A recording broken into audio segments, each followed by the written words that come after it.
يسمى خالد شاويش، ولا ندري إن كان هذا هو اسمه الحقيقي أم أنه يخفي اسمه الإريتري ليتمكن من اختراق السودانيين في تجمعات الشرق. في قفلة من أهلنا البجا وبقية أهل الشرق، هو إريتري من قبيلة بيت معلى، هاجر والديه من كرن إريتريا إلى السودان، ولد بمعسكر شريفي اللاجئين الإريتريين، وله تنسيق مع السفير الإريتري العقيد أمن إبراهيم إدريس. ظهر محتفلا مع الجالية الإريترية راقصا منتشيا مع أبناء جلدته في المملكة العربية السعودية جدة في 28 من مارس للعام 2012.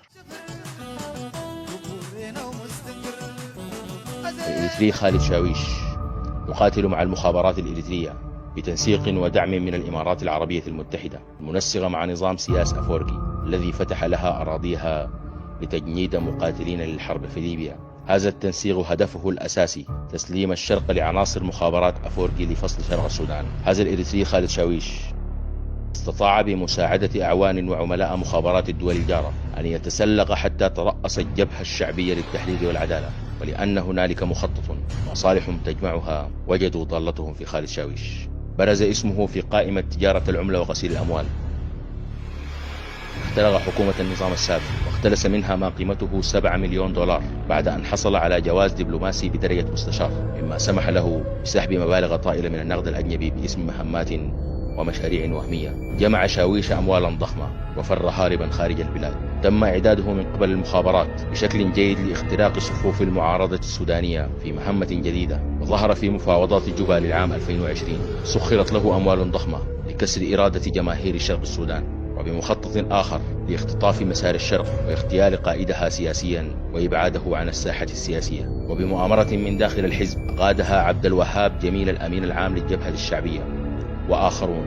تم تنفيذ المخطط الانقلابي قائد الأمين داود واتهم من رئاسة الحزب لينصب خالد شاويش نفسه رئيسا للجبهة الشعبية للتحرير والعدالة ويختطف مسار الشرق. اكتمل المشهد بسجن الأمين داود. استطاع شاويش أن يشتري بعض الزمن بأمواله الغير شرعية وأموال المخابرات، إلا أنه قبول لدى الجماهير التي تطالب بإطلاق سراح داود ومحاسبة شاويش على جرائمه السابقة، وتتهمه بأنه مدبر مؤامرة السجن للقائد الأمين داود. إن شعوب البجا السودانية الأصيلة قاتلت الاستعمار الإيطالي والإنجليزي لن تسلم الشرق لعملاء إريتريا، وسيظل الشرق بولاياته الثلاث جزءا من السودان.